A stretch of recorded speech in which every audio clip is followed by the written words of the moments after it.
sallallahu alaihi wasallam selalunya sebut dua. Ni'matani maghbunun fima katsirun minan nas, as-sihhatu wal faragh. Ni'matani maghbunun fima katsirun minan nas, as-sihhatu wal faragh.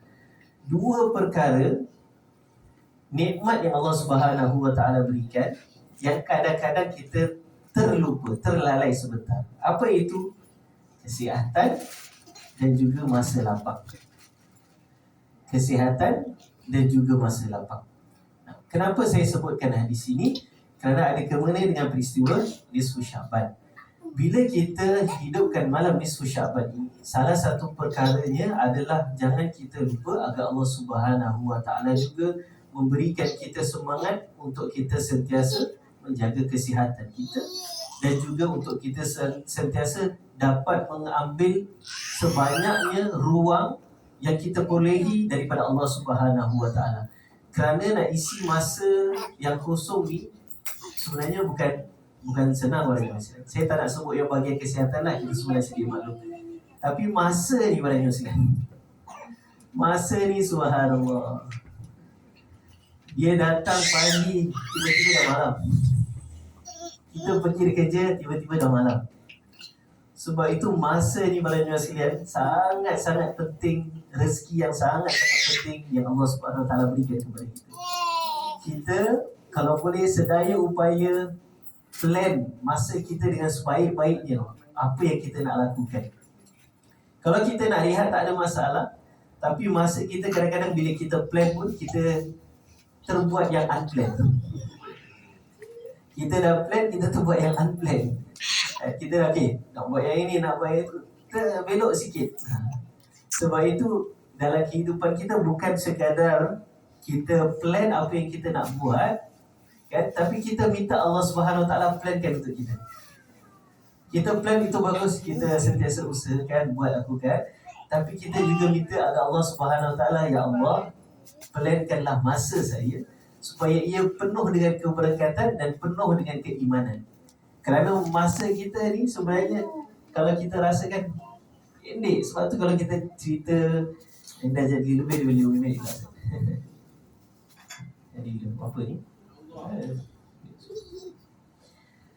Sebab tu bila kita cerita ulama-ulama kita, para salihin kita, kan, kita dengar daripada peristiwa mereka. Contohnya Imam Syafi'i rahimahullah ta'ala, kan? Imam Syafi'i rahimahullah ta'ala terkenal dengan seorang imam yang mengkhatamkan Al-Quran satu hari satu.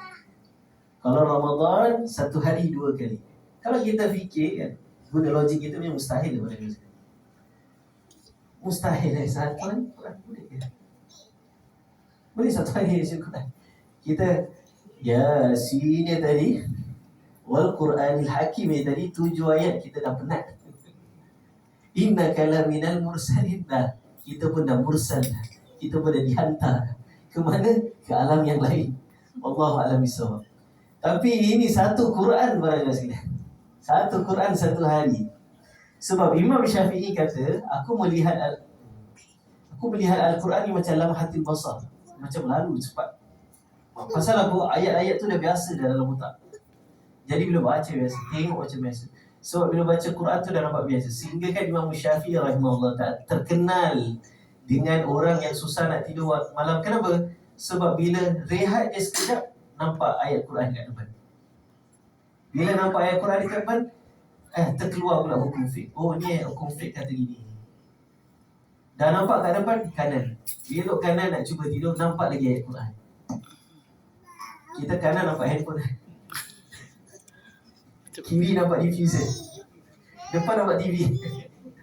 Jadi kanan, kiri, depan, belakang nampak ayat Quran. Tak boleh nak tidur lah. Sebab apa? Ayat Quran sentiasa keluar. Dan kemudian Imam Syafi'i bangun dah, sudah bangun dah, buat kita.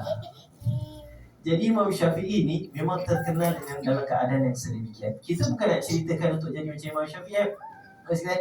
Jangan lepas ni baca-baca tak keluar pun Ustaz. Bukan, ini peristiwanya jangan salah ambil. Kita nak ambil cerita tentang apa, manfaat dia untuk mengambil, untuk memanfaatkan masa kita.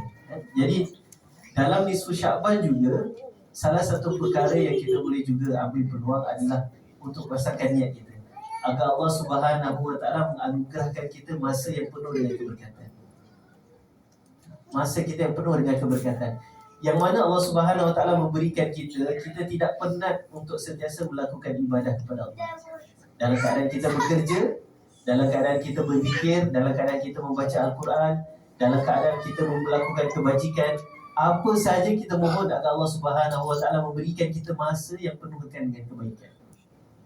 Walaupun kita rehat sebentar, tapi rehat itu yang sebentar itu tidak pernah lupakan kita dari pilihan Allah dan Rasulullah SAW. Biasalah kita tengok TV sikit kan, biasalah kita tengok YouTube sikit, tak apa kan? Tapi mudah-mudahan rehat itu tidak melupakan kita dengan Allah dan juga Rasulullah SAW. Kerana dalam peristiwa Rasulullah pun pernah berlaku cerita seorang yang namanya Hanzalah. Dalam zaman Rasulullah ada dua orang yang nama Hanzalah, dua sahabat yang nama Hanzalah.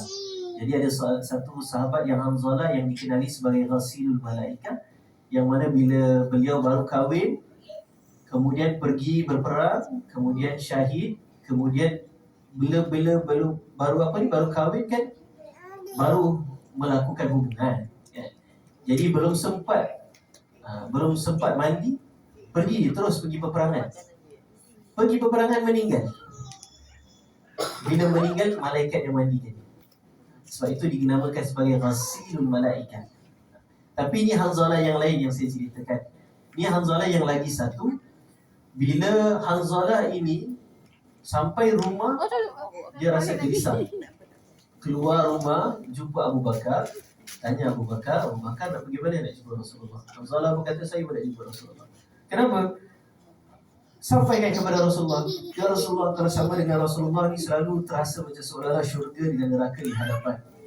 Tapi kalau sekiranya tidak bersama dengan Rasulullah SAW, aku tak terasa perasaan yang sedemikian.